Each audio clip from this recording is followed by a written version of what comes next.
leave you laid out on the floor. Try to duck and roll, hit and miss. Now you counting stars. Should've practiced more. Should've hit the mask, get out there more. Claim that you're the best. You gotta show me, son. Actions over words, baby boy. Is you real or what? Talking way too much, world come. Back sports, talking way too much, world come. Back sports, talking way too much, world come. Back sports,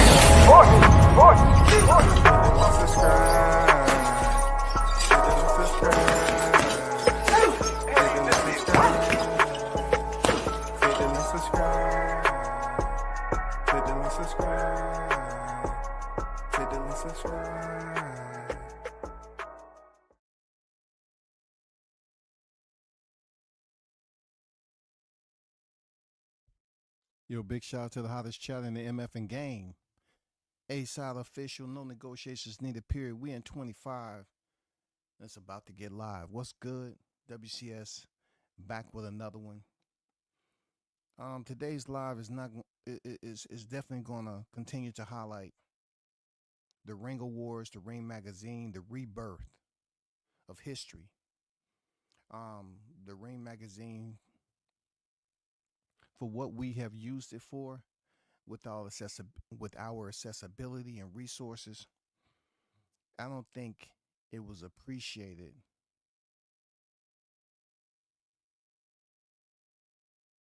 the way it's going to be appreciated now. I don't think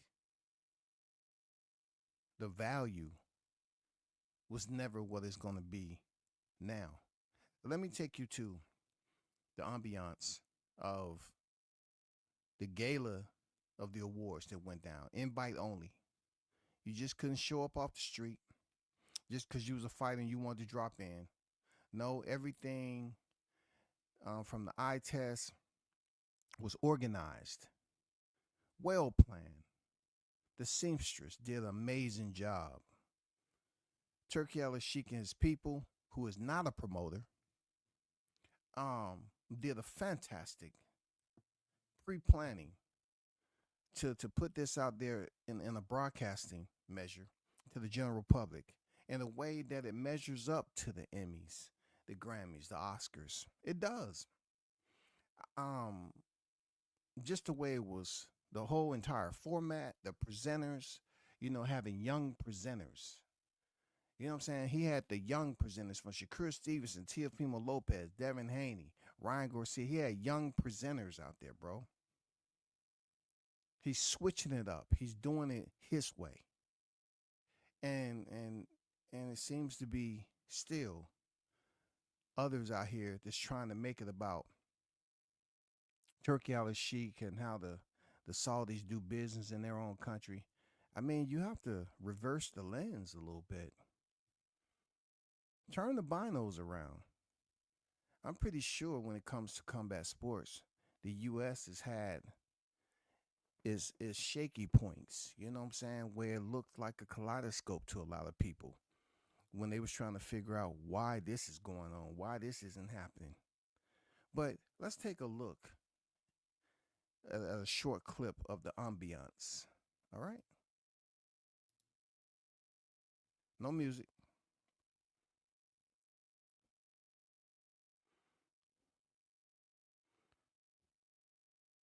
Look at that panoptic view of the ceiling. Amazing.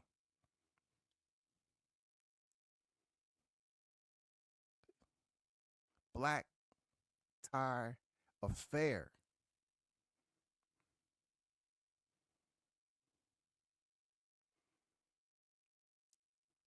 Give you like a cathedral setting.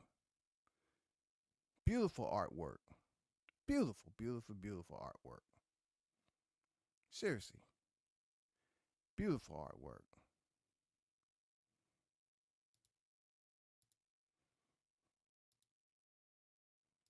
Beautiful artwork.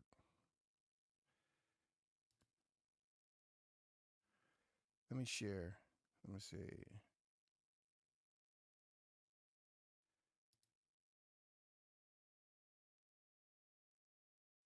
Let me let you listen to what Daniel Dubois said. The reason why I am is because when he was stopped by Usyk, I would take full accountability in saying that I believe he quit too. But Dubois is a perfect example as to if you have it within you. Sometimes the fire doesn't burn as hot as it should be.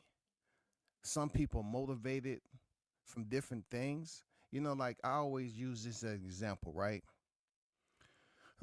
Not to get off topic, but I always say that you have some people that needs certain outside entities or something to get them to a state of motivation and hunger. And some are self-driven. They don't need all that. Something clicked in Dubois' head from the time he lost the Usyk to his redemption stage where he said, "You know what? Maybe I did quit. Maybe I sold myself short. Maybe, you know, I just was being a bigger baby than I should be." I mean, because Dubois is a big guy. Maybe deep down he had a one-on-one with self. And that one-on-one, along with his family, friends, outside voices telling him that, hey, it's your time. You had that fight. If you believe you hit him clean on the belt line and you just didn't get the nod, that doesn't mean that you just surrender. You just give up. You just say, no, Mas, I quit. It don't matter if he verbally didn't put the admission out there, but I always say nonverbal is the highest percentage of communication. So just the fact of you dropping on your knees and quitting said it all. It was good to see Dubois, of all people, up on this stage receiving an award. Real talk. I have absolutely no reason to be personally detached from Daniel Dubois because of him being in a moment of quitting. Because Anthony Joshua quit too against Andy Ruiz. He did. He quit even worse than Dubois, in my opinion, because he was on a whole nother echelon, whole nother peer. I mean, whole entirely another tier than Daniel Dubois, and he quit. And it was his first fight over in the U.S. But listen to this audio in Dubois' acceptance speech. Yeah. I just want to say um, yeah. I just want to say thank you to all the team, my father for all the hard work, and yeah, to all the boxing fans out there. Thank you guys a lot. It's going to be a big 2025.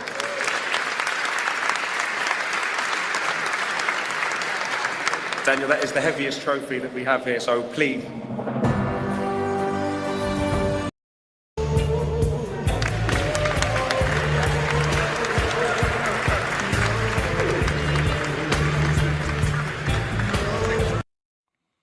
I just want y'all to see that. He kept it short, and this is what I was talking about, the decorum of this entire Ring Magazine event, this gala.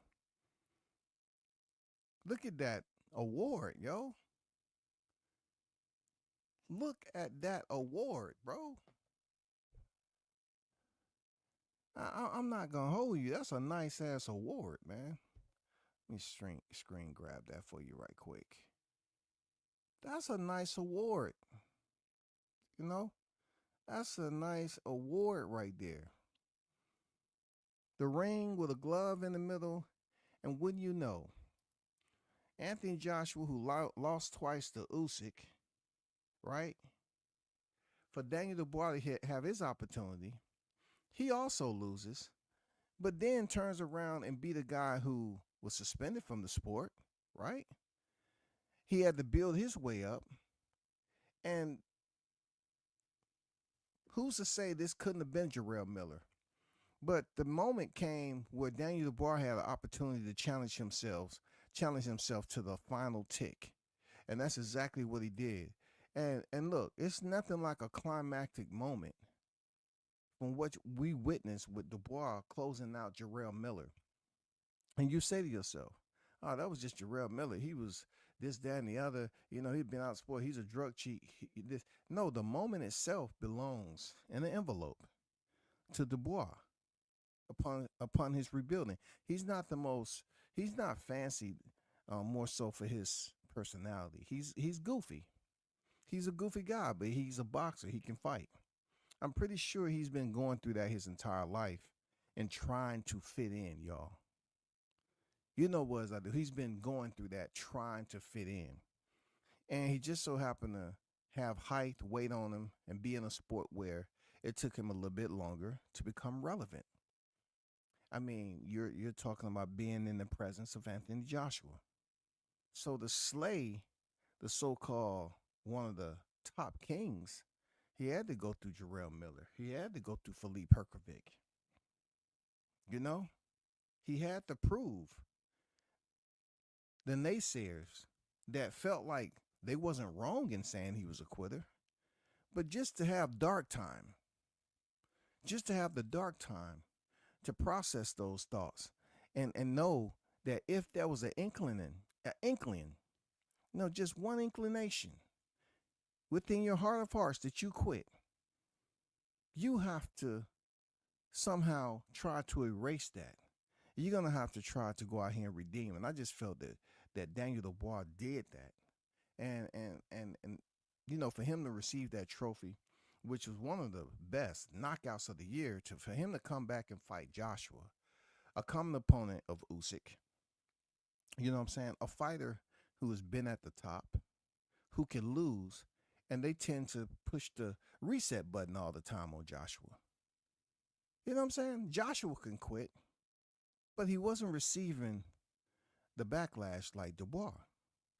Dubois quit, and it's almost like they expected him to quit, because they didn't have high praise for him to begin with at the highest tier. They just said, "Oh yeah, he's a name out here. He's gonna grow. He's still young. He's gonna do this, that, and the other." Wasn't as popular, but Dubois to receive that award, the way he went in there and flushed out Joshua's chin that was filled with styrofoam and confetti, cow's milk.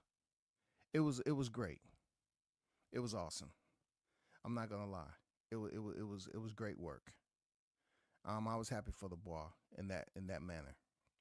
You know what I'm saying?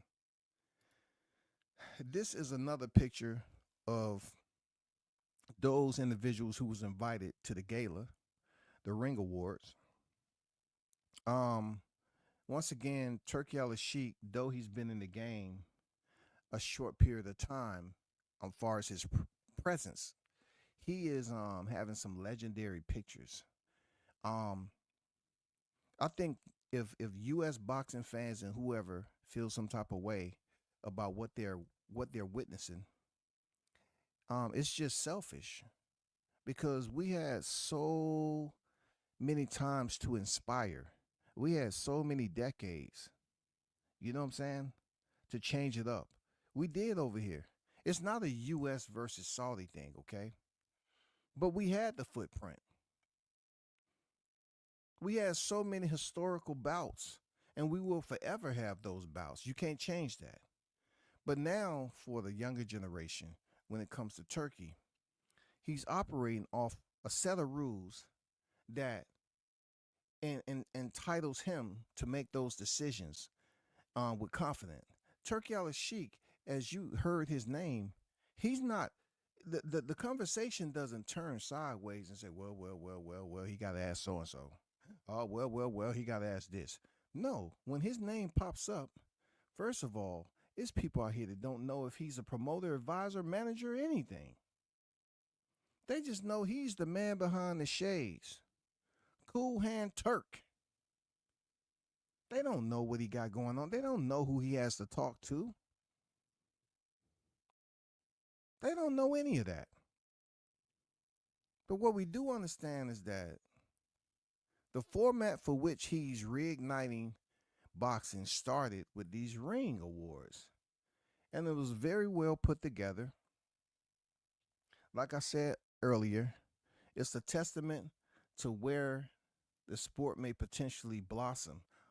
The cultivation is there. We have some pretty decent cards that's on the menu. The boxing calendar for 2025. I think the spirit of some of these boxing fans is kind of upbeat comparable to the year 2024. I really do. There's a lot of fighters who, in my opinion, I'm going to be honest with you. It's a lot of fighters that's getting flack, criticized for going over to Turki Al-Sheikh to make their presence known. This is a business. This is a profession. You would never hear WCS criticize a man for going somewhere to basically increase his wages, to continue to do the same thing he's getting paid for now professionally, and to go over there and submit a request. He's still going to have to fight, but it's a clear understanding that I'm assured that I'm going to get paid. That's the great thing about these fighters going over there to visit Turk. Even though that was in London, I'm saying they're over there under the gill of Turki Al-Sheikh Riyadh season, and they're not just going over there jumping off a freaking bird and running up in there and surprising Turki Al-Sheikh. It seems like he's fully aware. Whoever's doing the admin logistics, he's fully aware who's in his presence. We've seen Canelo Alvarez and so many others over there. I'm trying to find these videos and let you listen. I really don't want to use, but I'm going to. I want you to hear some of these interviews, because what I liked even more was that there was so many easy individual exclusive interviews, bro. It was interviews with these individuals from these names. You know what I'm saying? You have to say to yourself, this is what I'm talking about. It seemed organized. You was able to hear one-on-one, no drama. You was able to hear people speak. You know what I'm saying? People that you are looking forward to hearing speak, like a Bill Haney, Devin, Teofimo, Ryan. We are all curious. So let's listen to some audio right quick, y'all. I'm not going to listen to all of them because I don't want, I know this guy personally, but this is, I'm going to put the thumbnail up there, and I want to get to some of this audio because, in my opinion, it was a very informative process with the media, not the media scrums, but the 101, 1v1s media interviews that took place either before or after the award ceremony. And I think it's very productive to the sport of boxing to hear these individuals who we are curious about. We're curious to know what's going to happen between Ryan and Devin. We've been saying for some time, Devin haven't really made no commitment. Ryan haven't made no commitment to a rematch. Ryan has said, hey, it's not going to be a rematch if this and this is going on. We want to know what's going on with Tank. You know what I'm saying? We want to know what's going on with Shakur. But let's listen to this audio from Seconds Out. And he's interviewing Bill Haney. I wanted to start off with Bill Haney because, believe it or not, it's a lot of people that's out here that want to know what he has to say. Is him and Devin words going to align with one another? Come out to Bush's Aloysius. We are with the one and only Turki Al-Sheikh. And there's no sides because he'll make the sides be one side. And we're ready to fight anybody, anytime. When Turki puts it on the table, it's fair. You know that the guy that everybody wants to see your son fight again, maybe as he would put it for the first time fairly, just preceded you on the red carpet. What is it going to take to make that fight happen and happen next? 2 words, Turki Al-Sheikh. He's the only man with the plan to make it happen. Listen, Devin said he wants a fair fight. That's obvious. But he also says he can't trust Ryan Garcia, which is understandable. What do the parameters for that fight have to be? What do you demand for that fight to happen? That Turki is involved and everything is all right. He's going to make a fair fight. We believe that in Turkey. We believe that he's the perfect person for both sides to be happy. I'm sure Oscar's never complained about a deal he's done with Turkey, and neither will we. There's a lot of fighters in that other room, and I got to talk to you about some of them. Who do you have as fighter of the year? Usyk. Fight of the year. It's been some big fights. It's been some big fights with a whole lot of drama. Tell me a couple and I'll say yes or no. I mean, there's probably Dubois. Joshua is a front runner. I would have to say the one that isn't mentioned enough, I think, probably Taylor Serrano. You got to give some shout out to those young ladies. Yeah, give the ladies some shine one time. That was a heck of a fight. I'm going to go with Taylor Serrano. There we go, Bill.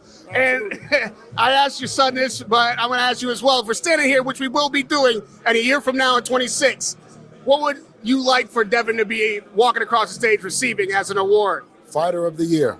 Fighter of the year. Absolutely. You hear what he said? He would like Devin to receive Fight of the Year. So this is catching on fire, so to speak. You know what I'm saying? This is something that the masses is taking serious. Based off what they're saying, this is not new to us seeing awards, but now this is correlated around boxing. It was clean. The entire aura gave you this is something that you can get even casual boxing fans or just general entertainers, or fans, consumers of combat sports to tune in and say, oh, let me check this out. I like this. I'm pretty sure the viewership was respectable. They're not going to talk about it because you have individuals that's stubborn and trying to say, I'm going to stick to my U.S. roots. Well, he's doing business with the U.S. It may be some people that's mad because of the zone being at the helm. You can't do anything about that. I mean, trust the process, right? That's what they say. Trust the process. Damn, the process with the zone and everything, boy, they have trusted the process. And this is something that is right there in your face. This ain't going nowhere. Now you're going to have fighters wanting. And think about this. They are receiving these awards that's going to go on their jacket. These awards are going to be archived in their jackets as far as their achievements. This is not something you just go into a high school talent show and you get an award and it goes in the closet. No, these are awards that's going to be accounted for on their record jacket. Let me talk to you about the rematch happening on the 22nd. Better be F. Beevil. First of all, who'd you have the win in the first fight, and how does this? I really don't want to get into that one. I'm going to get up out of here and go to the next one, okay? I'm going to go to Shakur. I'm loving this live betting on draft. I want to hear what Shakur Stevenson has to say. Over here in London, but you'll soon be in Saudi. A stacked card. How do you steal the show? Just go in there and be myself. Kid Schofield gonna come to fight. I'm gonna put him in his place. Now, a lot has been said about your fighting style over the past year. Do you feel like this is the platform and the time for you to really showcase how entertaining your skills can be? I mean, this is how I explain my fighting style, right? When you watch an NBA game and the team go up 30, is it exciting to watch somebody go up 30 and after they go up 30, everybody want to turn the TV off, right? Yes. That's me right there. I dominate. I don't have close fights. What do you think? An analogy he just used. I really would like for fighters to stick to one-on-one, 1v1 sports, or something like that, instead of team sports. Because if a team go up 30, it's not because of one person. You know what I'm saying? Yeah, there's stars that's on the team, but it's not because of one person. So they saying, hey, they cut the TV off and they want to. That's not the same with boxing. I mean, I understand what you're trying to say, sort of, kind of. But when it comes to your style, it's not about them, cutting the TV off because you're up by 30 or you dominating. It's how the fight has progressed since the opening bell. It's the action that either one, the fans have seen or not seen. More so, if you're getting backlash on criticism based off fans walking out, it's not because you're up 30, Shakur. It's because of people being nauseated. So it's up to you to change that. And I put this on here because I'm looking forward to these young guns. Shakur being the older fighter against Schofield. I'm looking forward to that because it's gonna have to be some astute strategy. It's gonna have to be some advanced boxing IQ, even from Shakur Stevenson. Even from Shakur Stevenson, because look, when you have a fighter that's the underdog like Schofield, if people are coming into this fight with him and Shakur and believe he's going to get routed, you might want to rethink that. If you think a hungry young Schofield, who they believe is a bit goofy, right? Just because he's a very mature person, he has a kid on deck, Shakur has a kid, but I believe a lot of people underestimate the maturity factor and how smart Schofield actually is. Now, of course, he has made some questionable decisions of going in the ring, selecting to trade with a fighter that he should have boxed or whatever the case. But either way, he was showing the fans that if you want me to fight and scrap it out, I can do that. I can give you excitement. I can give you the value that you're looking for. But with Shakur, that analogy you're up by 30, that's not entirely true, bro. You watch me go up 1, 2, 3, 4, 5, 6 rounds, and then it becomes a point where somebody just want to end it. They want to knock out, or it's gonna be a lot of criticism with it. If Schofield comes to fight, now listen, I know this is a loaded question because this is a game of hit and not get hit, but do you feel any pressure to mix it up, especially if your skills are superior, to at least stay in the pocket? I sit in the pocket a lot. My last fight, I sat in the pocket. If he come reckless, I'm gonna have to put him in his place. We saw Ryan Garcia here tonight. We saw Devin Haney here tonight. Any of the fighters that we saw in that room on your hit list? Yeah, I'll fight all of them guys. I'll fight Ryan, Devin, Tio, any of them guys. Any of them guys want to fight me, I'll fight them. Did you have any words with them tonight? Nah, I ain't saying nothing to nobody. When you do get to Saudi, what do you want people to be saying about? You notice how you haven't heard of any conflict or whatever, because of course there's some like and dislike that's going on. There's some crossing of paths, some encounters or whatever the case. But simply, if you have these individuals like myself, always related to military, going into someone else's country, if we choose to go in somebody else's country and commit a crime, we're going to be pretty much prosecuted under their law. Sometimes you have veterans, service members who are somewhat protected, like the incident that so many incidents that happened over in Japan with military. Some was able to get processed out of the country, and some didn't have the opportunity due to the severity of the crime they committed, like stuff that's not even pertaining to this. But anyway, that's all I'm trying to say is it's not going to be problems like that, because even though they wasn't in Saudi, they're still beneath the canopy of Turki Al-Sheikh and how he's doing business right now. So they're going to be well behaved. It's not going to be no like it is over here. And I'm not crapping on the U.S. I love it. I love, it does get rowdy here and there, but this is somewhat of a new beginning.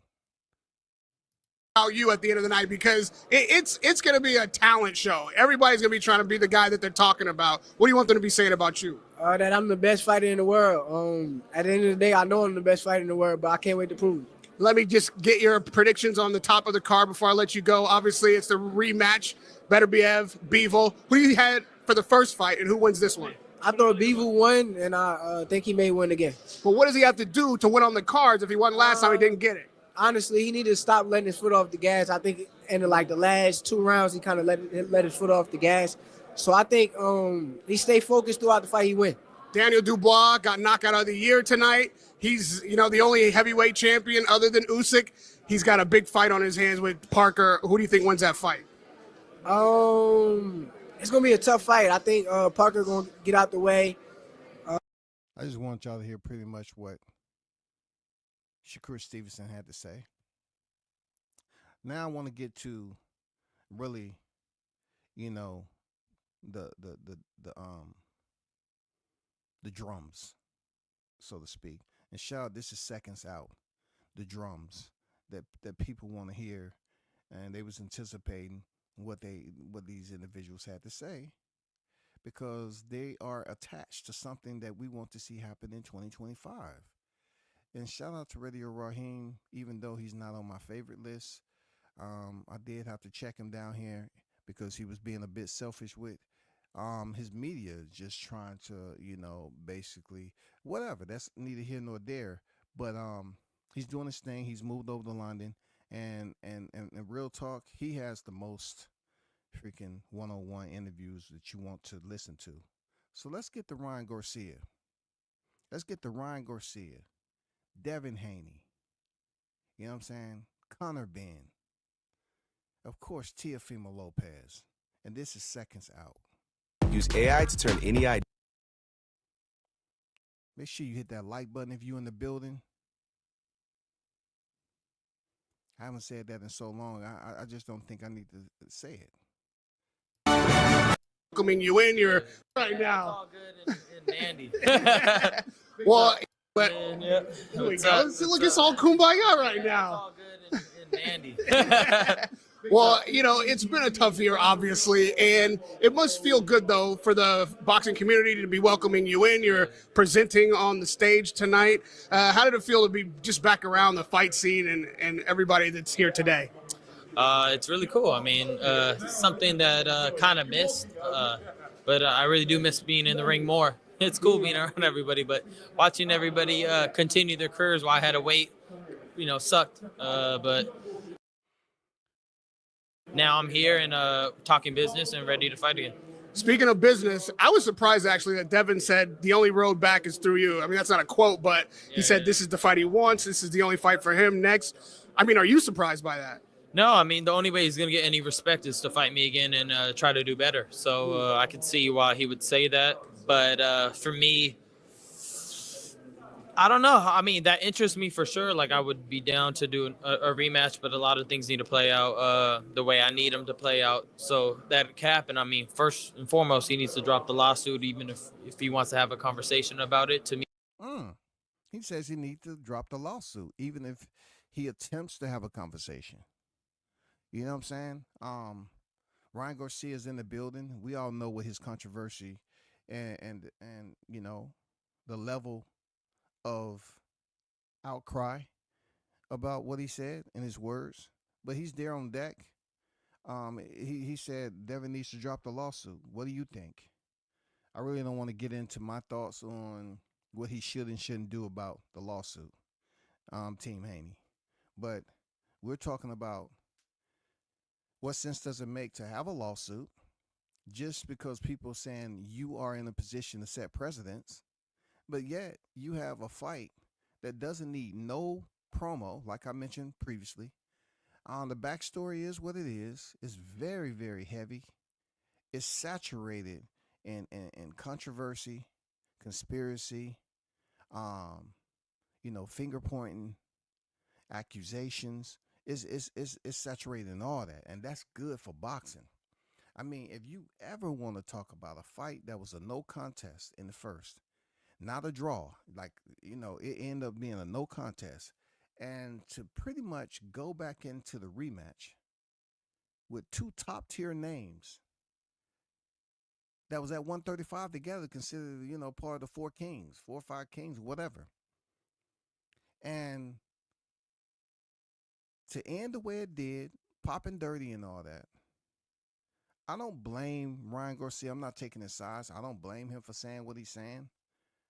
But we need this fight to happen. We need to get not closure, but we need to get a bit more clarity when it comes to boxing as to who's the best out of the two. Who's the best? Is it Devin Haney or is it Ryan Garcia? I put it out there, y'all, whether people want to remember or not. I said, at this day and time, there's no rivalries. Terrence Crawford and Errol Spence was supposed to be a rivalry. It didn't work out. Deontay Wilder and Tyson Fury ended up being a rivalry, 3. Joshua, it never really blossomed into a rivalry because he was beat, 0-2.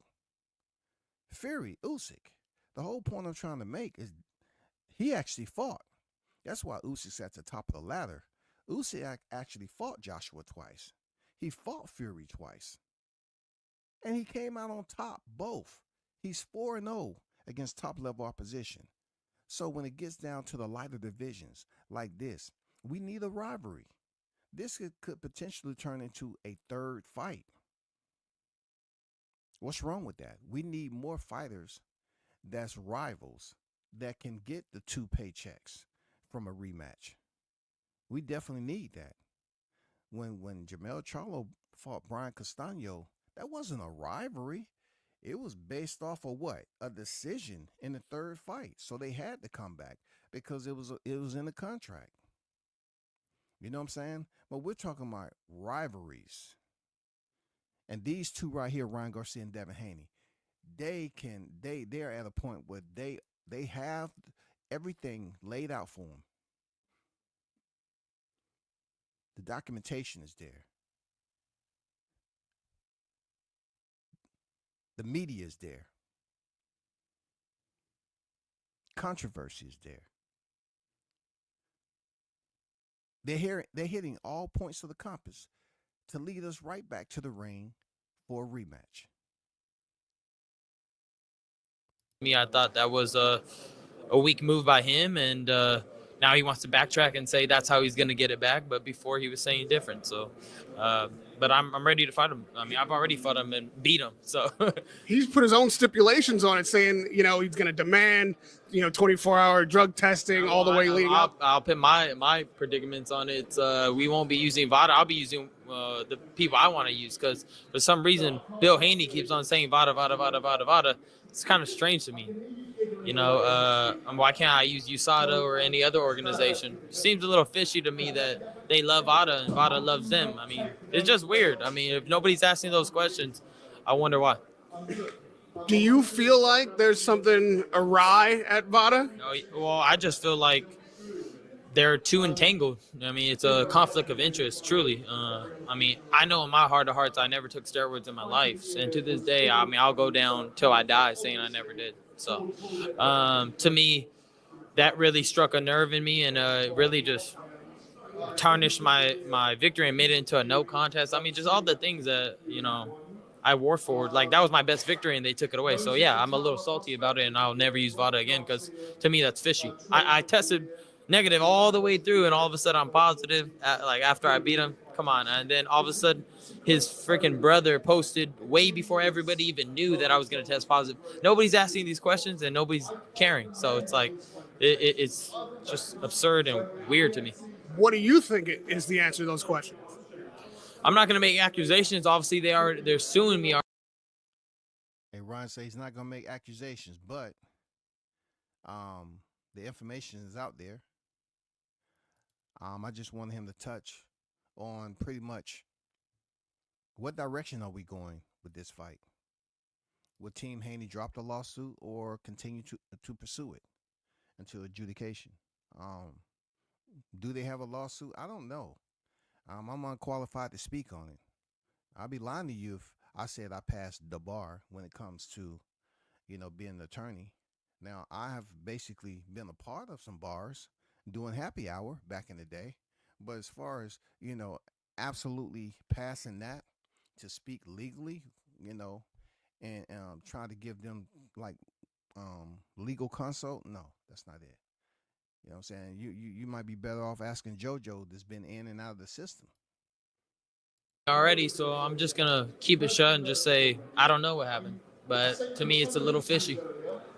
It always looks like you're having a good time. I think that's something you put on purpose, but we know that this couldn't be all that fun. Nobody wants to be suspended. Nobody wants to have their livelihood taken away. No. What has it been like, for real, like the bullshit aside? What's it been like going through all this? If you are indeed innocent and feel that, what's it been like having to live through this and having all the doubts, not just about the fight, but your mental stability, your integrity, the whole thing. I mean, it's been tough, man. I've had a tough year, regardless. Regardless of this situation. My mom had been diagnosed with cancer in the same year, and just a lot of things in my personal life. It just it felt like one thing after another, and then yeah, I mean, for me to be here and just like kind of like trying to have a good time, it took a lot of work. So for me, I'm happy I'm here. I'm dressed up. I'm excited to see everybody, but really, I'm still a little salty. But yeah, things move on, and you got to just continue life. And like I said, I'll be ready for whatever happens. It's looking like I'm gonna fight Teofimo Lopez, so that's good. I've seen. What was that again? Did he say that he may potentially fight Teofimo Lopez? Is that what he said, people? We're hearing some news that's surfacing that really wasn't out there like that. He's saying he may potentially fight Teofimo Lopez. At what weight, I can only imagine, because there's no need to even mention the fight if it's going to be at 140. I don't want to hear it. I really don't want to hear shit about it. Because if Ryan Garcia is having a problem making 140, let's make the fight to a point where both fighters are healthy. That's the one tiresome point when it comes to boxing, right? You want to see these fights, but then, okay, is both fighters going to be healthy to make the weight limit? That's all. I mean, like, it's okay to have some type of advantages or whatever, but for him to say he may potentially be fighting Teofimo Lopez, that sounds good. But I'm going to be honest. People are now going to start to balance which fight would they want to see more. Would they say Ryan Garcia, Teo, or Ryan Garcia, Devin? I'd rather see Ryan Garcia, Devin Haney, because there's history already. We already seen that play out. There's unanswered questions. Osterine appeared in the dirty sample. So to basically right that wrong, go through an entire promo again, laid up. You don't have to act like you're crazy this time. Both fighters have ammunition. They can draw from either side, the left or the right. Unload the clip on what happened from the first fight. Even with that, Ryan saying that he felt some type of way and it was bad, of his reputation to be tarnished the way it was. He does have bragging rights at the end of the day. I'm pretty sure he's going to make that known about the way he treated Devin during that fight. But Devin, when it comes down to doing everything correct, he made weight. As a champion, he made weight. He fought to defend his title. He made freaking weight. He did. But it goes down to a respect thing when it comes to U.S. fans. It does. I mean, do they respect you enough to give you the PASS? Not a pass to get you out of something like Osterine. But does Devin fans respect him enough to say, we give you a pass for maintaining your professionalism in making weight and going in there and contending the best of your ability, even though you lost in the eyes of the fans? You won when it came down to you making weight and defending your title as a champion you're supposed to do. I mean, what's going to stand out more when it comes to this fork in the road?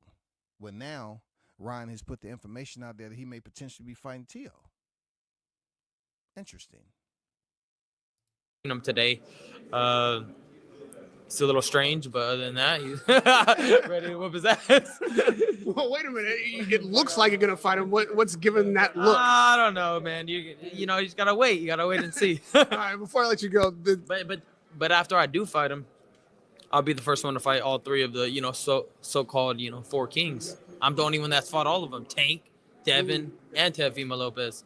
So I'm out here actually throwing it down with everybody. Seems like everybody's scared or whatever going on over here. So, and lastly, as we said, we know why Devin needs this rematch, but with all that you just said, is it not true that you need that rematch too for vindication? If you beat him clean and can prove you're clean, whichever body does the testing, is that not as important to you? Not really. I mean, for me, I just want to continue to fight great fighters. Fighting Teofimo Lopez would be just as satisfying as me doing a rematch with Devin. Again, Not saying I wouldn't. I would love. I would throw down with him again, but they got to stop all this nonsense before I even get in there. Well, I appreciate you always stopping and giving me some time. Of course. You always stopping and giving me some time. Radio Raheem with King Ryan Garcia. Hold on. Yep. Yes, I love you. Radio Raheem, man.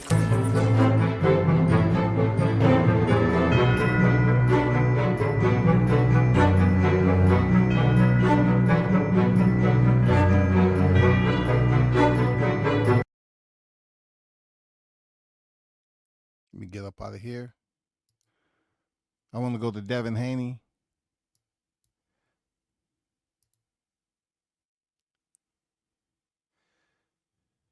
And of course, we want to hear what he has to say, because he is the attachment to Ryan Garcia.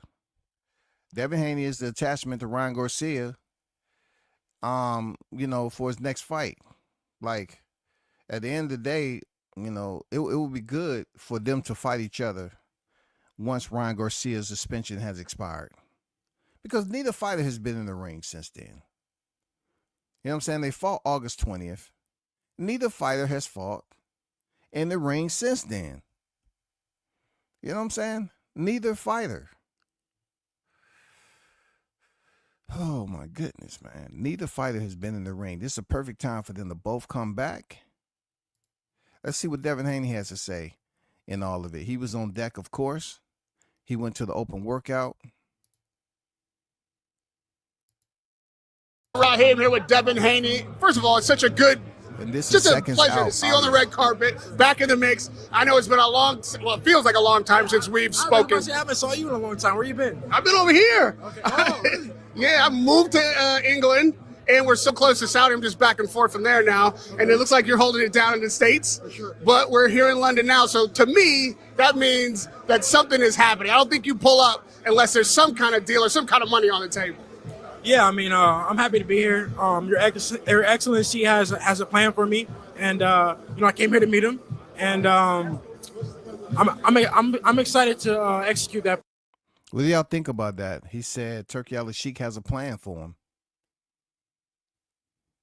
He said Turki Al-Sheikh has a plan. Shout out to Jessica in the building. Shout out to everyone. Jones in the building.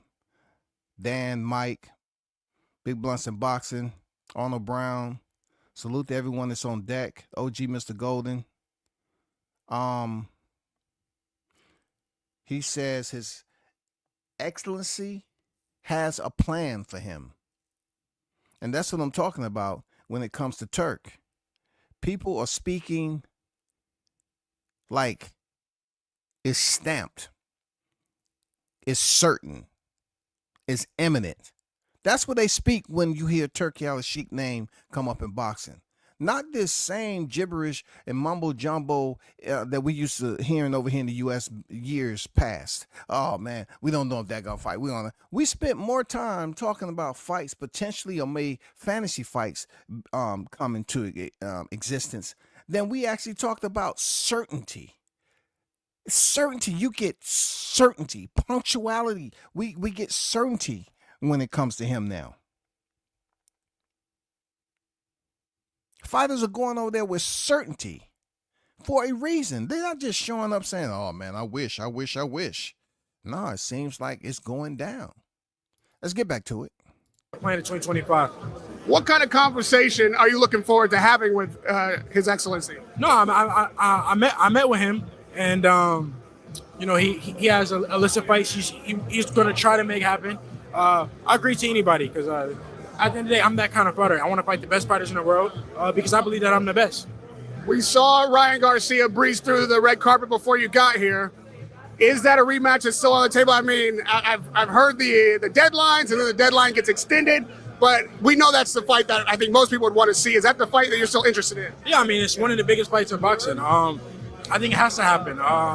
It's question marks there. A lot of people, want to see how the fight would come out. He cheated at the end of the day, and I want to be on an even playing field. I want a fair fight, and I want a rematch. Do you feel like? So Devin has saying he won a rematch. That wasn't the case earlier. You know what I'm saying? He wasn't just being punctual with it. driving a nail through the freaking wood and making it known that, hey, this is what I want next. We didn't see the palm nails. This wasn't something that was nailed to the cross. Hey, this is gonna happen. You know what I'm saying? This wasn't on the freaking, what they used to call them, message boards. That, hey, I want the rematch. Now it is. I guess it's a different aura when you get over there and you have these people and you know, I guess it was some different type of air over there because he's making it known that he wants the rematch. But I'm curious to know why all of a sudden he wants the rematch. Because was it because rumor has it it's in the air like Phil Collins, and they're saying that potentially Ron may fight Teofimo and take away that payday that everybody want to see. The worst thing that can happen out of these two right here, Devin Haney and Ryan Garcia, is that Haney don't respect that Ryan Garcia is still relevant.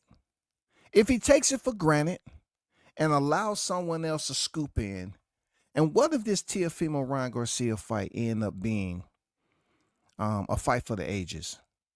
Now the interest is extracted from the fight fans, and they ain't trying to see a Devin Haney fight now. They want to see a rematch between Ryan Garcia and Teofimo Lopez. That is absolutely a possible, fact. That's a scenario that's close to being reality. That is a scenario that is close to a reality. This is extremely tactical.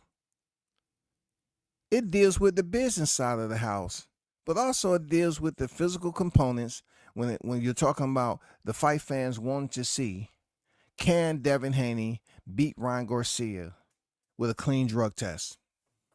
Is it possible? But what you don't want to happen is Teo to come in there and swoop in and take the interest away from the fight fans to the point where they say, I don't want to see that no more. Period. I don't want to see that. You deserve or need a fight in between. Something. It's been a bit of time since you've been in the ring to get your wits back about you. Shake the rust off. It don't matter to me. At the end of the day, I know that I'm one of the best fighters in the world, and how I just want to get back in the ring. Shakur also preceded you on the red carpet. You know how to make an appearance here, the last guy, like the main event on the red carpet now. Is that a fight that might supersede the Garcia fight just for your desire? No, I mean, no fight, it's more important than that fight to me because, like I said, I was cheated. I want to be on an even playing field. I want a fair fight. It's a lot of unfinished business there for me and for him. So, no. There's no games. See, that's what happened over here in the U.S., bro. You do interviews and you're not certain. You're not putting your putting a stamp down, nailing it home, letting people know that this is exactly, no ifs, ands, or buts about it. See, that wasn't the case. It was like, I don't want to fight Ryan. I don't want to do this. Now it's right here, right now, because why? Is other players in the hunt now for Ryan Garcia. I said this on many occasions, man, that Ryan Garcia, regardless of the words and how insensitive and racially disrespectful of how he went about, I guess masking it with alcohol, trying to tell the people that's why he said what he said. He still said it, but I put it out there. Yeah, he's gonna take a little hit here and there, but they still want to see Ryan Garcia come back to the ring. People was bragging about his social media. Social media has nothing to do with boxing. You know what I'm saying? But now Devin has to put the stamp down to let it be known it's no more play. If you're talking about Ray. Ryan Garcia is talking about Teo, but Devin's talking about Ryan. It's no more play at the end of the day. Teo has made moves over there with Eddie Reynoso and Canelo Alvarez. He's up here. If you start putting this convo out there to the boxing fans, all they're going to do is sit back and see what starts to smoke and catch fire quicker. This is new. You ask Devin for sure, he will be concise. I want that fight. It's no more juggling and playing games. You know what I'm saying? You know what I'm saying? Messing with the hearts of the fight fans. It's no more, oh, I have to see. I'm going to, see about this law. No, they aren't listening like that no more. It's been a little change on what's going on with boxing and the fight fans. They want to hear certainty that you are willing to go in there for the rematch. Now, T.O. has come back into the fray. Devin, when asked the question, he's absolutely no hesitation. I want to fight the rematch with Ryan Garcia, period, point blank. No fight is supersedes that, but I still want to make all these fights happen, no matter the order. Yeah. What do you have to do to be able to trust Ryan to climb back in the ropes, between the ropes, and have a fair fight? Yeah, no, I mean, I think that he would have to sign up for 24/7, 365, drug testing, just to make sure that he's not cycling or doing the things that he was doing before. And lastly, I mean, it's a difficult question, but there's so much speculation when a fighter loses, especially the way that this fight went. It's not a loss on your record because it is an illegal participant, but it still is a thing you got to deal with mentally. Still a thing you got to come back from. And then all the social media and all your, fight colleagues taking shots at you. What has that experience been like, having to come through all that? I mean, it's been a unique experience. I couldn't thank more for letting me see, who's my real friends, who's my real fans, people, the real supporters. And, Allah is a perfect plan. Everything happens for a reason. And I cannot wait to get back and, rise even higher than I was before. It's the early days of 2025. We'll be sitting here at this same time, 2026. I just wanted to let y'all listen to that. Now, of course, I want to get to Teofimo Lopez. I'm pretty sure there's many who want to hear what Teofimo has to say. I like what Devin had to say, got straight down to the point. You feel me? Over and done with. He wants Ryan Garcia fight next. And I played them in that order for a reason, because I wanted you to hear Ryan Garcia mention Teofimo. Ryan Garcia has made it perfectly clear that if you're going to sue me, I'm going somewhere else. I'm not going to provide you with the payday. In so many words, he's saying, hey, you need me, I don't need you. I can just as well fight somebody else. And I really want Devin and Ryan to have this rematch while it's fresh. I don't want it to go to the wayside. This is something we need to see. We seen Usyk Fury, twice. We're about to see Beterbiev and Bivol again. What type of fight have we been able to see with controversy? We was able to see Canelo and Triple G back in the day. We got that. The only two fights that matter was the first two. We need to see what else has been out there. Has there been a second fight? Has there been anything that we can attach ourselves to? This is it for 25. We don't know how the Morrell Benavidez fight going to be. We don't know. We don't know how the Tank and Roach fight is going to turn out. He says it's a rematch. We don't know how entertaining that's going to be. Because truth be told, if he knocks out Roach, it's going to be the same with Isaac Cruz. No one wants to see that. But if it goes the distance, like Isaac Cruz, and it puts Tank in a predicament where, you know what I'm saying? Well, people say, Tank, you should give him a rematch. We don't know if that's the case with these fights, but I like what I'm hearing with Devin being concise about it, straight to the point, not bending corners. But let's see what T.O. has to say about everything. Bro, it's good to see you on this side of the pond. You got the ring belt. Come on. Are they giving out a best dressed award tonight? What's going on? Look at them, you know what I'm saying? I'm looking too clean, too fly. Man, woo. Talk to me about this hardware in your hand. Well, there's only one in every weight division, and you got to beat the number one.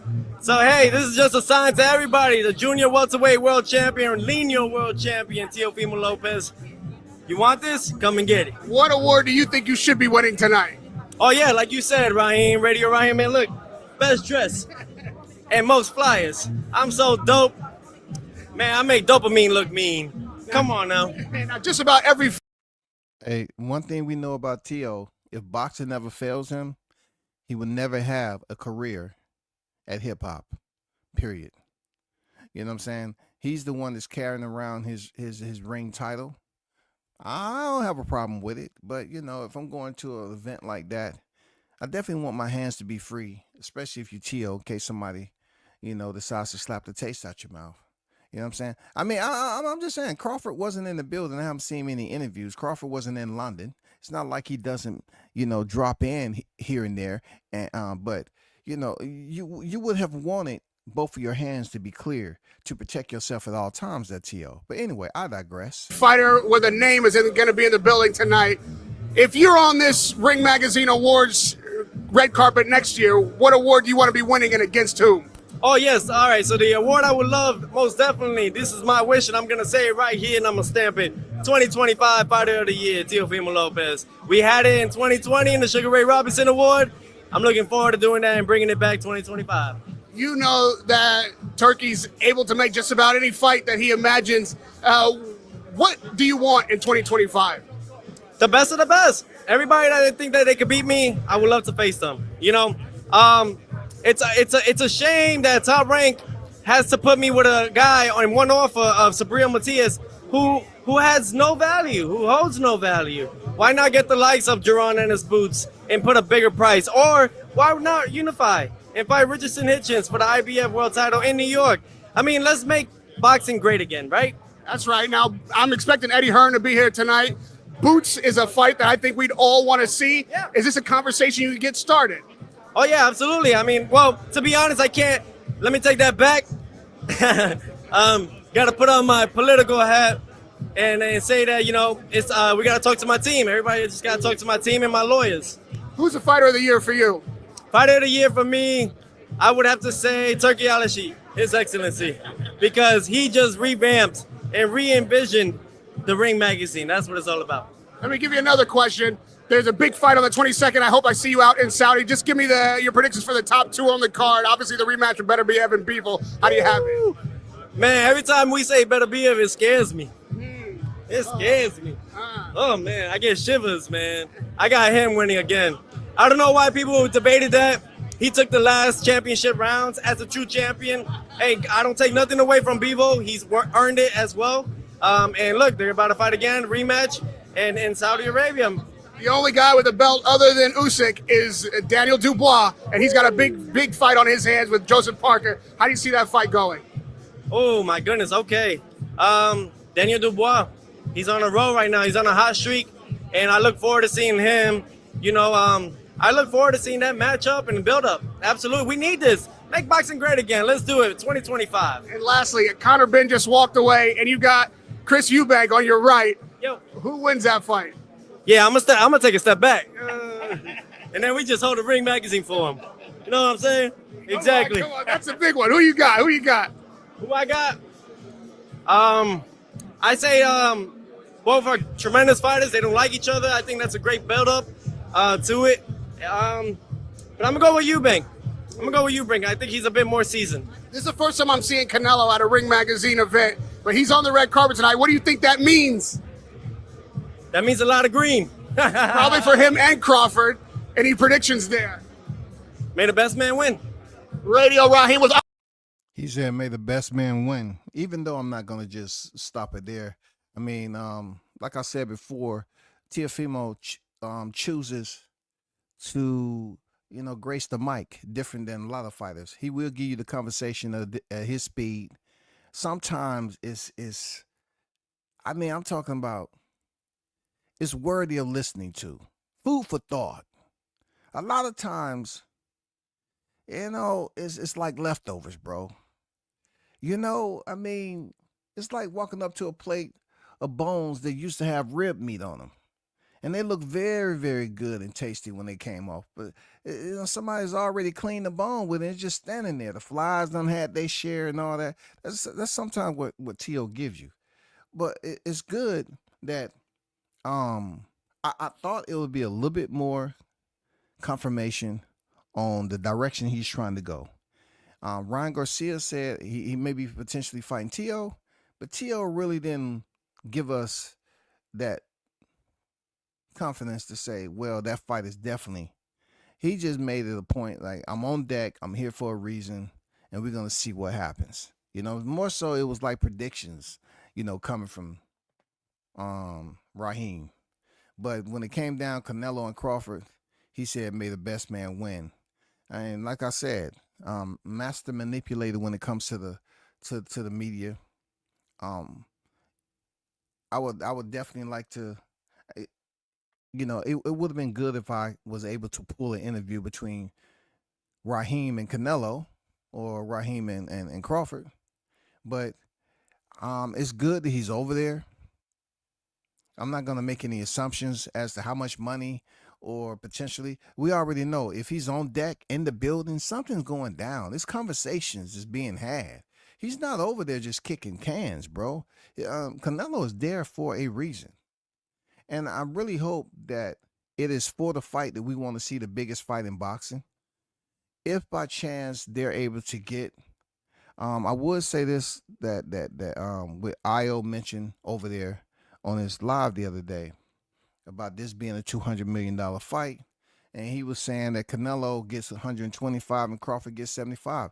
I think that's a fair, I think that's fair when it comes to the percentage breakdown in that fight. I do. I believe it's fair because, Crawford's moving up to 168 to fight for Canelo's unified titles and to basically earn another division to his current Hall of Fame legacy already. So if by chance Canelo is asking for 150 and that is exceeded to get anywhere close to that 150, and Crawford gets his highest payday, which is, 50 million or more, that'll be great. That'll be fair. The only thing we would need next is official announcement, fight camp, and then the fight card itself. But yeah, let's get up out of here. That was T.O. It really didn't, give me the spark that we sort of wanted with who he's going to fight next. You know what I'm saying? But I do have Canelo's audio. I've seen and we definitely gonna listen to him in passing because he wasn't able to get a 101 per se with Canelo.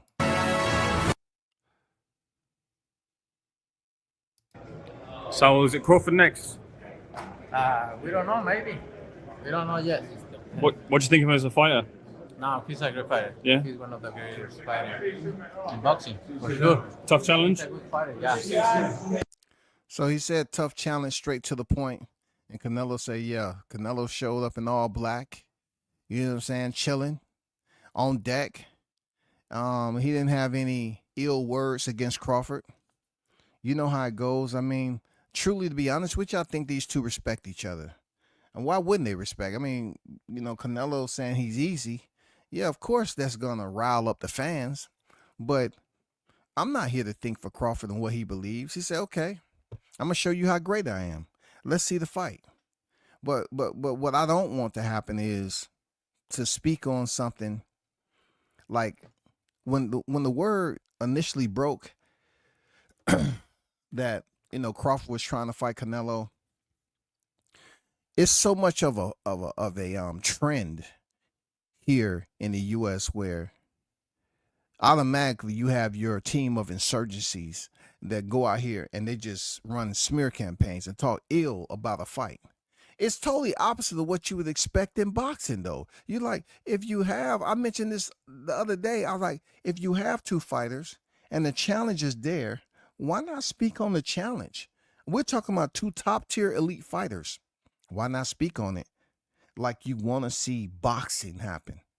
But yet, it's almost like people approach it already with clenched fists, gritting their teeth, brow raised up and shit, looking all funky, mad, angry. and you say, "Excuse me, what's the problem? Why you seem to be a bit angry, man? Did you hear about Crawford trying to move up and fight Canelo? Man, how dare he? That's preposterous. Why? They're both elite. It's weight classes for. Listen, it's a whole lot of things for a reason. But why does the record book stay full with individuals that's out here challenging themselves? Because they believe that, yes, the feat may seem unachievable by most, but they feel within their heart of hearts that they're different. Why are records constantly being broken? It's a reason for that, because those individuals are the top 2% in the world that believe they're separated from being the average. So they go out here and achieve. They go out here and make things happen, you know.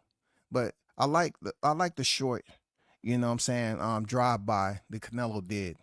But hey, it wouldn't be if we wouldn't get to Conor Ben and Eubanks. Okay, we have to get to Conor Ben and Eubanks, because that's another fight that people have been talking about, you know, forever and a day, and we don't know if it's going to happen within the Chris calendar Eubank, year. listen, I feel bad even to ask you this, but he came right before Conor left. I got to keep pounding on this same fight because it's the only thing that everybody wants to talk about. And you got Eddie Hearn right here next to you. Have we made any kind of movement on this fight, on this negotiation? There's definitely movement. We're close. The fight will be made, and I expect it to be, you know, fully signed off within the next week. So let's get it on. He said the fight will be signed off in the next week. You know, the only thing that I wish on this fight is that it live up to just 50% of the expectations in the honor of your fathers who fought before you. That's all.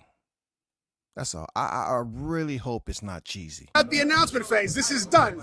I mean, it's not done, but it's as good as far as I know. So within the next week, we should have it all signed off. You're making a deal now with Eddie Hearn. You know, earlier I guess last year, you had some very harsh comments for him as a promoter. Do you still feel the same way, or is now are we at new beginnings? I mean, we are at new beginnings because you know, we've got to make a fight. Do I like the guy? Listen, I don't like anybody. I don't like anybody in boxing. That's a fact. That's a fact.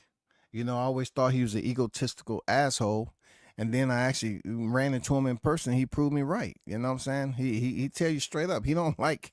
He's not a likable guy because he's standoffish as hell, man. Arrogant, and to get him to do an interview, I mean, that must be something that's due to him being in London now, and him being a local. I couldn't tell you. I like my family. I like my team. I like my friends. Everyone else, in my opinion, is the enemy. Eddie Hearn included. But we have to make business deals. We have to work together, and that's what we are doing. There are a lot of enemies then, I guess, in that room on the other side of this red carpet. Absolutely. Which one of your enemies do you think is Fighter of the Year? That's a great question. I mean, you know what? You want to know something crazy? I don't watch boxing. I watch more UFC than I watch boxing. No, you can't say that. I mean, even if it's true, what are you doing? I know, but well, he watched MMA than boxing. I'm not in a class of my own. I mean, I wasn't expecting that to be mentioned, but hey, he watched mixed martial arts. You know, I mean, I understand what he was trying to say. He watched the UFC, but that's a promotion. That's not a sport, y'all. I've fought for so long. I've been in this game for so many years. I just don't want to go home and then sit down and watch guys box. Every once in a while you'll get some exciting fights, but in general, I'm not interested. You know, I was in Saudi a couple of days before Fury fought Usyk for the second time. I left the day before the fight to go and play poker in Brazil. I don't care anymore. So I don't know I don't know the landscape. I don't know the fights and the fighters that need to be winning these awards. I'm not, that's just the truth of it. Well, if everyone else is your enemy, at least I know that you care about your own career. If we're standing here this time next year, what award would you like to be winning? I'm 35 years old. I've had 37 fights. I don't care about awards. I'm not mad at him feeling the way he feels, but I have to let that go. It's not too much you're going to get out of Eubanks, just exactly. But when you listen to I haven't been able to Conor Ben, I'm pretty sure he's going to give you a bit more excitement, Eubanks is Eubanks, real talk. He is who he is.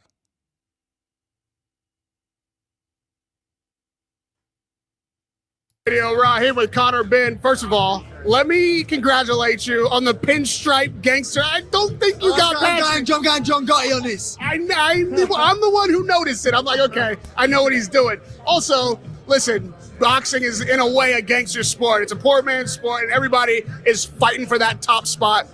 I know you'd like to have been receiving some awards this year. Not as busy as you'd like to be. What is it that you wish you were getting tonight that you hope to get next year? I wouldn't say, listen, I'm happy where I'm at. Do you know what I mean? I'm happy for the fighters who are getting what they're getting. Everything that's gone on the past 2 years, obviously, it's kept me being inactive. But listen, nothing comes before its time. I'm just ready to receive what's mine, ready to go out there.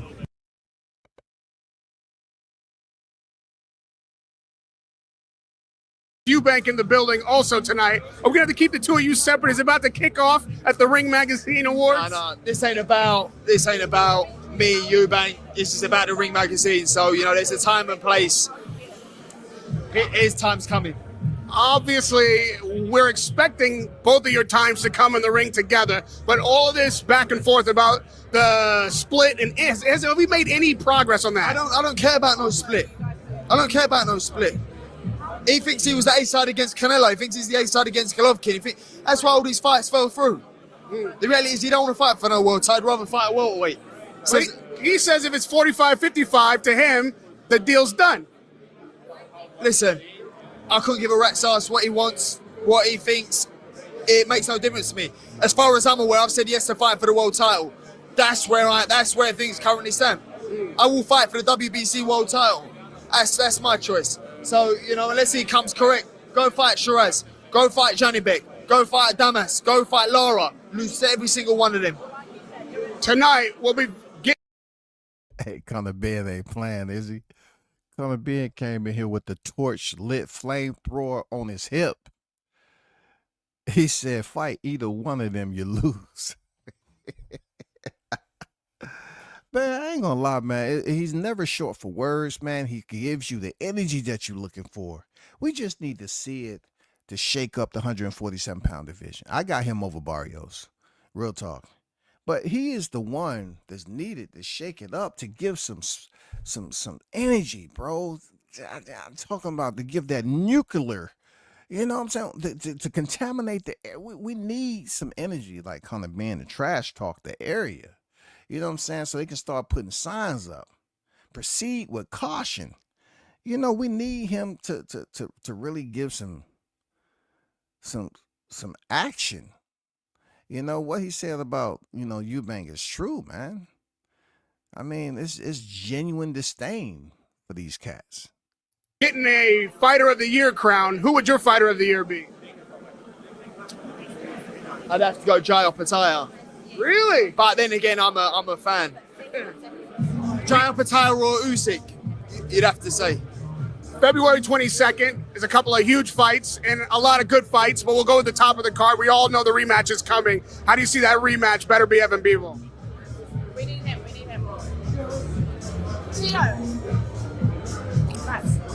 It could go either way. Again, it was so close first time. I'm sitting on the fence. I think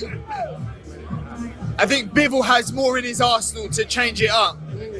To go back and go, all right, I know what I'm expecting, I can change it, so I can do that. The reality is they're both phenomenal fighters. I was there ringside for that. It could go either way. Last time we spoke, we were in Saudi, and you said you thought Joseph Parker deserved a shot at the title against Daniel Dubois. Well, that's a reality now. What happens February 22nd? Do you know what? I think I think a lot of people are sleeping on Parker. I think Parker can cause problems with the lateral movement.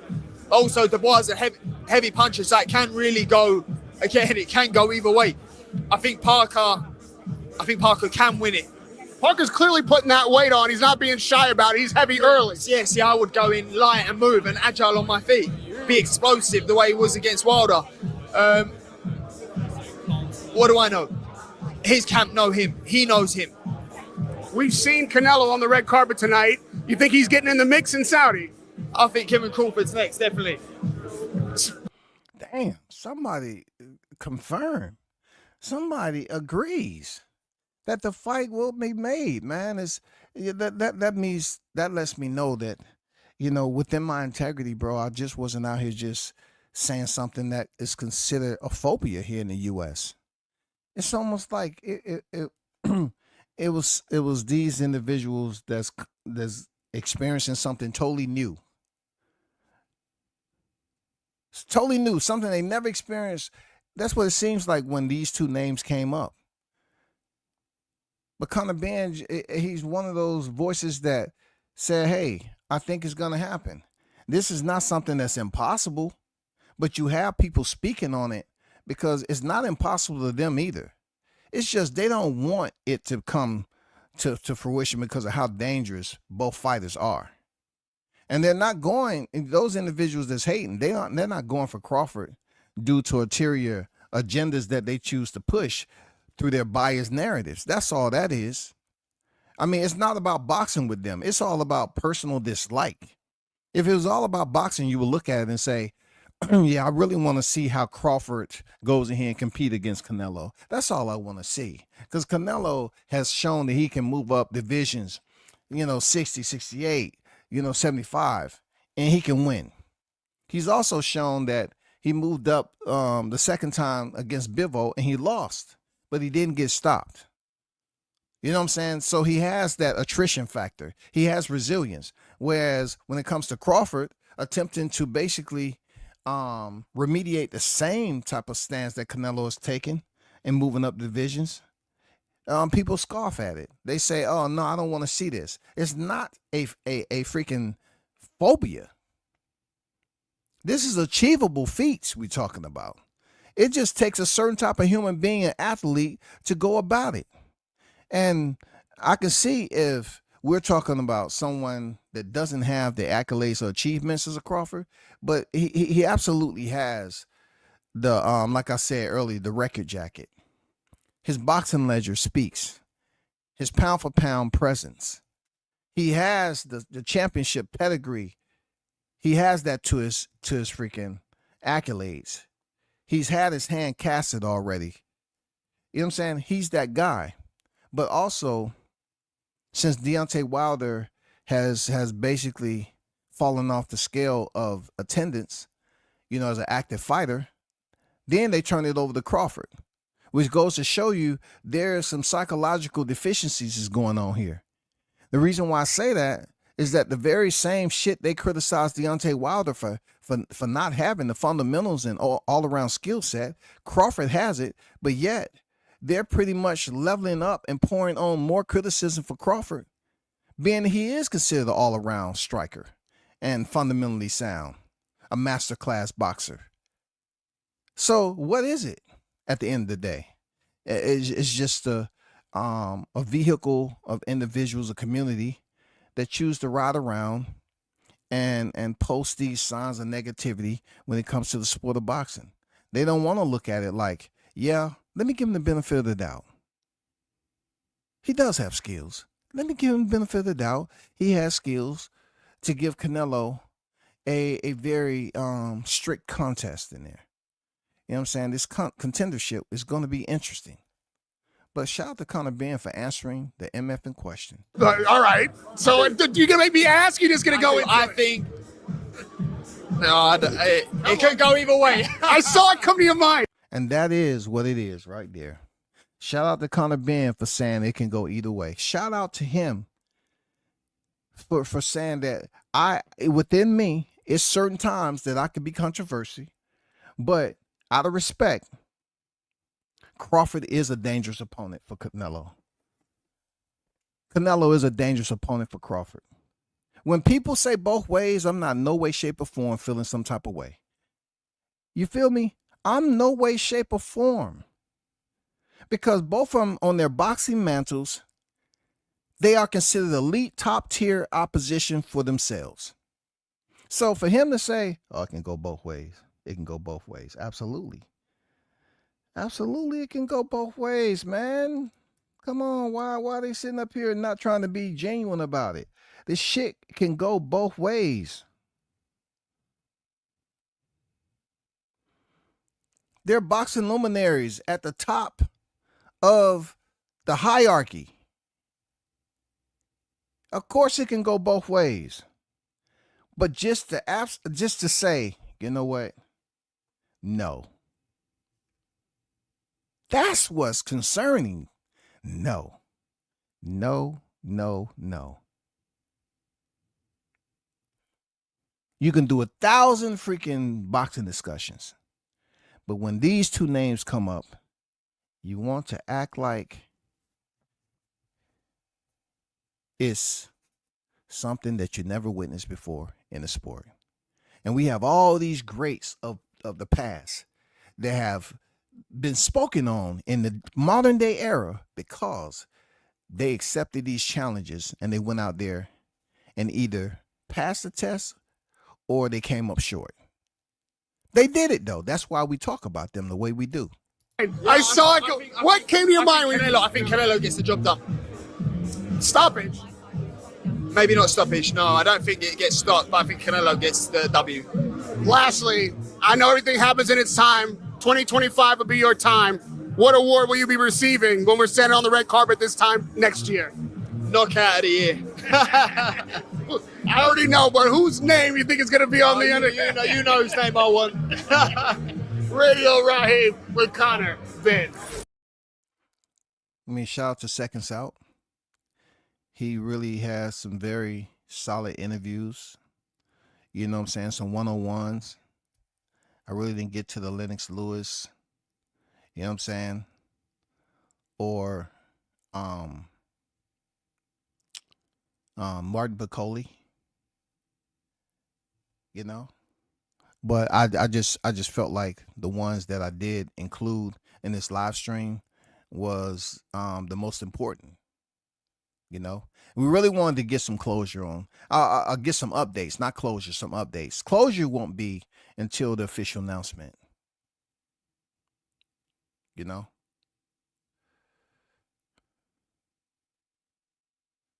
But shout out to everyone that's in the building. I see Toby Bartlett on deck. I see you.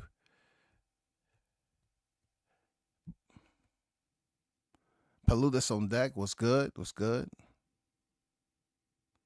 I couldn't tell you. I have heard people speaking about that, asking that question. Not because they want answers, but they're asking the question in somewhat like an insidious type of way. Not, I mean, they're being a little clever about why was PBC fighters not attending such a big event at the ring, because this is something that scatters across boxing, right? Why were their absence? This is something that fighters are going to be wanting to work for. I want my ring award.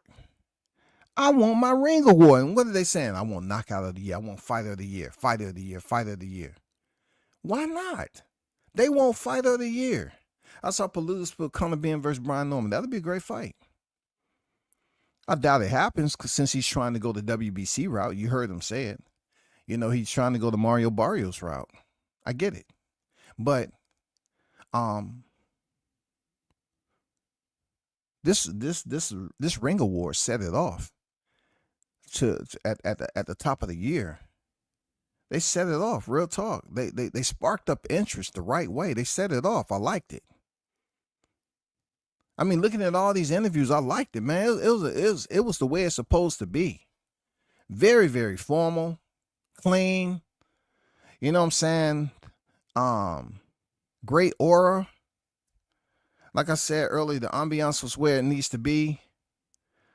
Just the entire format wasn't underwhelming or overwhelming. It was right on par. You know, the seamstress, the attire, whoever was making those suits got it right. Invite only. I'm pretty sure when it comes to certain boxers being able to get out the house now. I'm seeing Holyfield over there. Shout out to the real deal.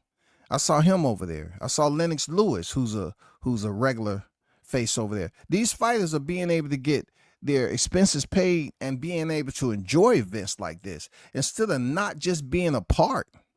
They get to be in the presence of these microphones and people are able to see them and say, oh shit, that goes so-and-so. Okay, let's see what they have to say. I loved it. 1000%. 1000%. You know what I'm saying? 1000%. Toby said, Chris Eubanks is going to lose in court against Frank Warren. Frank has taken legal action against Eubanks, and I think Frank has only lost one case in 50 years. Yeah, Frank is a heavy hitter. We know that. We know that, Toby. And that's something that Eubanks is going to have to deal with. Believe me. Hey, believe me, Toby. I'm not going to lead. I'm not going to lose just one. I'm talking about if it's one thing, well, my post was different, whatever. You know, I'm not going to lose one breath thinking about Eubanks losing to Frank Warren, bro. I do not care. That is one of the most arrogant people who like I said, I've had my interaction with him when it comes to boxing. I wasn't trying to carry on conversations, just come to boxing, just do media. No, I don't want that. I don't want that. He really should get out of boxing if he just don't want anything to do with the title. He just want a Conor Ben fight.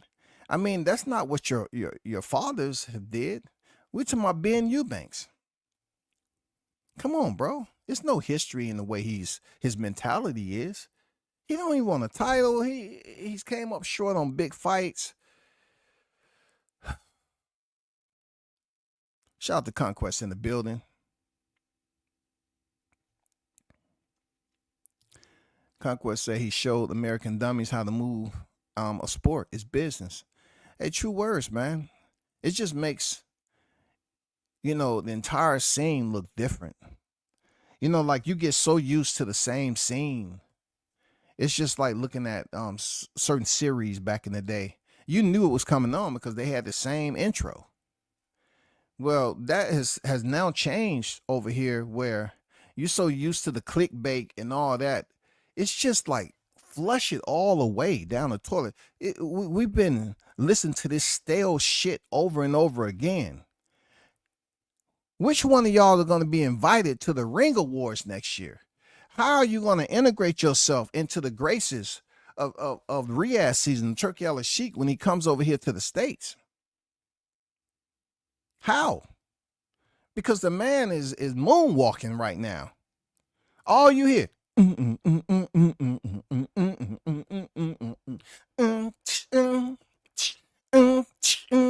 mean, that's Turk. You know what I'm saying? Billie Jean on the scene. But shout out to the hottest chat in the MF and game, man. Appreciate y'all for pulling up. Before I get up out of here, I want to talk about this right quick. What do y'all think about Tank Davis? He said he won $150 million to fight Ryan Garcia. Now, you heard Ryan Garcia did not say anything about this that's been out there with Gervonta Davis. But he has mentioned, Tank has put it out there, I want $150 million for a rematch with Ryan. And you're saying to yourself, damn, not Shakur? Tank, once again, is showing that he's all about the business aspect of it. Just like Conquest just said, hey, Turkey is all about the business. The business includes what? Money. In order for you to do business, you have to have some type of monetary vested interest in paying these fighters, right? So Tank is saying, hey, I want to fight Ryan Garcia again. I don't know if he's going to be able to sell that for $150 million for Turkey, especially the exchange that they had previously. But $150 million for Ryan, I don't see it.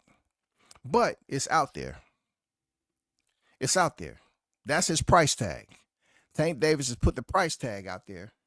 He wants 150 million to fight Ryan Garcia in part 2. What do you all think about that? You know what I'm saying? What do y'all think? Appreciate it. Jones in the building. Squad Jones on deck. I appreciate you, bro. Always supporting the channel. Tank done lost his mind. 150 million for a cat. You already. He already beat, but it sounds good, man. You know what I'm saying? He said, I know one thing for sure. Turk applying pressure to Tank's brand. Tank better have some better opposition than Lamont Roach in the latter part of 2025. What I can say about that is, like you said, Turk is applying that type of pressure that these fighters have no other recourse. They have no other recourse except to say, hey, this is what I'm offering you. Like, if you ever wanted to somehow say that there was a president of boxing or something, Turki Al-Sheikh is the only one that I've ever seen that was able to get you close to a one name, one face, one name. Turki Al-Sheikh has the one face, one name going on right now. I mean, whenever it comes to Riyadh season, what is it? Turki Al-Sheikh, Turki Al-Sheikh. One face, one name. No more talking. Fighters are going over there to get paid, but with that pay, they're gonna have to earn that bag. It's just not going in there, flying in and say, look at my feathers. Man, they really stood the test of time for this trip, flying from the U.S. over here. I'm ready. This is my demands, the A side. You ain't hearing no A side, B side shit when it come to Big Turk. I'm glad, because I'm sick and tired of hearing the same stale ass freaking media be put out over here about numbers. Oh man, so-and-so ain't doing this pay-per-view. They ain't putting butts in the seats, man. They 55-45, 60-40, 70-30, 90-10. Don't nobody want to hear that shit no more. We want to watch the fight announcement. Who's up next? That's what we want to hear as human beings, regardless of where we at. Just so happened the U.S. footprint has lost control at the helm. Turki Al-Sheikh is on deck. Turki Al-Sheikh is on deck. You can sit up here and complain, oh, Turki Al-Sheikh only had one fight in. Who cares if he had one fight in LA? There are events taking place that requires a budget that the U.S. never, ever could have joined forces and made happen. They never could have did this shit. Look how the Ring Award, he just recently purchased it from Oscar De La Hoya. And look at how they have set up the historic decorum, brought up all the history of the pictures and the broadcast, how clean of a production that it was, bro. In such a short window, god damn. It got me feeling a little bit different about boxing, man. I was treating boxing like, look, she wasn't even a side chick anymore. She was just, hey, whenever I get around the call, looking at whatever. Right now, I'm paying attention to other things, man. I get around to you, hey, don't call my number, don't text me. Because you be on that bullshit too much. That was boxing, just the same puppetizing the media now with Turk. When you hear something being spoken on, Turk is not just into boxing. So it's arguments that I don't want to have with people. I know freaking Concourse said, dummies. I get where he at with it, why he feel the way he feel. I mean, in certain cases with certain voices, yeah, I do consider them to be dummies. But peep this out though. With Turk, when it comes to the confirmations, they just come quick in a hurry, right? Like, just think about the people that's been over there. They say they're going over here to talk business, right? You don't hear no bullshit. You just don't hear no bullshit, man. Like the question was proposed, PBC, who knows what's going on with them? I mean, damn. Why weren't they on deck? What's going on? Is there a problem? Is people still gonna say, "Oh man, you know"? But look, like I was gonna say earlier, Turk isn't just dancing and boxing. That man is over at mixed martial arts, the UFC. He's in the entertainment. So when I hear these individuals talk about how much money they believe that he's losing, I want you to say to yourself, when's the last time you actually approached, okay, that substance that allows your reflection to be revealed? Look at yourself in the MF mirror and say, damn, you're a stupid ass nigga.